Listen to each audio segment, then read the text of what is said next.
नमस्कार दोस्तों। जो पिछले 30 जुलाई को बिहार के बांकीपुर, मध्य प्रदेश के दतिया और गुजरात में एक विधानसभा में उपचुनाव हुआ, जिसका परिणाम मध्य प्रदेश में दतिया और गुजरात में जहाँ पे चुनाव हुआ उसको छोड़कर बिहार के बांकीपुर का चुनाव बीजेपी के लिए बहुत ही खतरनाक माना जा सकता है, उलटफेर करने वाला माना जा सकता है। क्योंकि ऐसा कहा जाता है कि दिल्ली में सत्ता का रास्ता बिहार और यूपी से होते हुए ही गुजरता है। क्योंकि भारतीय स्वतंत्रता आंदोलन के दौरान महात्मा गांधी ने जो अपना सत्याग्रह शुरू किया था तो वह बिहार के चंपारण से ही शुरू किया था, जो यूपी होते हुए दिल्ली से अंग्रेजों को भगाने का काम किया। ये जो पिछले वर्ष 2025 नवंबर 2025 में जो बिहार में विधानसभा का निर्वाचन हुआ, उस समय भी इंडिया अलायंस के जो विधायक थे वो जीतते। जितने बड़े पैमाने पर जो इंडिया अलायंस के विधायकों का हार का सामना करना पड़ा उतना नहीं होता, और ऐसा उम्मीद किया जा रहा था कि बिहार में इंडिया अलायंस की सरकार बनेगी। लेकिन SIR के कारण जितने OBC, ABC, SC ST का नाम काटे गए, इसके बावजूद जो प्रशासन के द्वारा NDA अलायंस का जो मदद पहुंचाया गया, उसके कारण इनकी जीत हुई। उसका प्रमाण यह है कि बहुत जगह पर VVPAT के पर्चे भी पकड़े गए। इसके अलावा EVM मशीन भी बदले गए, खास करके रोहतास के इलाका में, जिसका निर्वाचन आयोग के द्वारा उपेक्षा की गई। इस संदर्भ में कहा भी जाता है, सैया भइल कोतवाल तब काहे को डर। इसका अर्थ यह होता है कि जब चुनाव कराने वाला ही निर्वाचन आयोग कोतवाल बना हुआ है और NDA अलायंस को यह कह दिया हो कि जैसे भी हो इलेक्शन जीतो, मैं तुमको मदद करने के लिए तैयार हूँ। जैसा अभी इस वर्ष पश्चिम बंगाल में हुआ इलेक्शन में, देश ही नहीं पूरा विश्व के लोगों ने देखा कि किस तरह से SIR का बहाना बना करके प्रशासनिक मदद और निर्वाचन आयोग के सहयोग से वहाँ पे NDA अलायंस के विधायक को जिताया गया। इतना ही नहीं, बाद में वहाँ पे EVM मशीन तक को लहरा दिया गया। इस संदर्भ में महाभारत काल के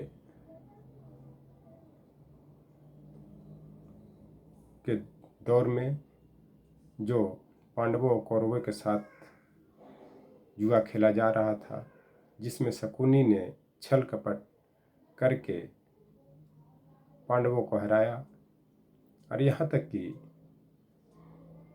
इसी छल कपट के खेल में द्रौपदी का चीरहरण भी किया गया। लेकिन कृष्ण के सहयोग से द्रौपदी की लाज बची। उसी प्रकार आप बिहार के इलेक्शन में भी देख सकते हैं, बंगाल के इलेक्शन में भी देख सकते हैं महाराष्ट्र के इलेक्शन में भी देख सकते हैं, और आने वाले समय में जो भी राज्य में निर्वाचन होने हैं वहाँ भी छल कपट देखा जा सकता है, जिसका आधार SIR बनेगा। इस सारे देश के लोग और सारे विश्व के लोग जानते हैं। लेकिन छल कपट से आप लंबे समय तक शासन नहीं कर सकते हैं, लंबे समय तक किसी को दबा के नहीं रख सकते हैं, क्योंकि कहा भी जाता है कि सत्यमेव जयते, अर्थात सत्य का ही विजय होता है।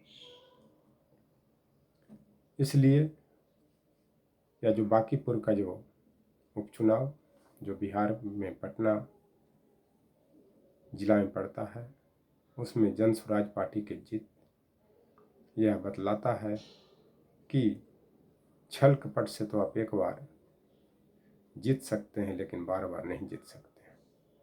उसका कारण यह है कि बिहार में जो SIR में जिनके नाम कटे थे उनको जो सही मतदाता हैं उनका नाम जोड़ा गया, जिसके परिणाम स्वरूप वहाँ पे बड़ी संख्या में जन स्वराज के साथ साथ इंडिया अलायंस के मतदाता को मतदाता सूची में नाम जोड़ा गया। इसके अलावा नीट UG का जो पेपर लीक मामला हुआ, जो बड़े पैमाने पर देश में छात्रों द्वारा आंदोलन किया गया, जिसको इस सरकार ने कुचलने के लिए पूरी ताकत लगा दी। इतना ही नहीं, आप पटना में भी देख सकते हैं कि जगह जगह छात्र के साथ कितना उत्पीड़न किया गया। यहाँ तक कि विगत 10-12 वर्षों में केंद्र में ही नहीं बिहार में भी पेपर लीक का मामला नहीं रुक रहा, चाहे वो बिहार प्रशासनिक सेवा का परीक्षा हो या पुलिस भर्ती की परीक्षा हो या अन्य परीक्षाएं हो। उसमें कहीं न कहीं ये पेपर लीक का मामला ये चुनौतीपूर्ण है। इस तरह से देखा जाए, 1 मिनट रुका आवे थियो, इस प्रकार देखा जाए तो बिहार में जो बांकीपुर उपचुनाव है वो बीजेपी को सबक सिखाने वाला है, और आने वाले दिन में यह संकेत है कि NDA अलायंस को बड़े पैमाने पर हार का सामना करना पड़ेगा। और यह सिर्फ बिहार में ही नहीं, यह पूरे देश में जो आने वाला चुनाव होगा उसमें भी इसकी हार का सामना करना पड़ेगा। और मुझे लग रहा है कि नीट UG पेपर लीक का मामला से जो भी इसके अलायंस के जो पार्टियां हैं, NDA अलायंस के जो पार्टियां हैं, वो इनसे दूरी बनाएंगे, और बीजेपी का जो सपना था महिला आरक्षण विधेयक, परिसीमन विधेयक, उसमें कहीं न कहीं इसको बड़े पैमाने पर मुँह की खानी पड़ेगी। थैंक्स।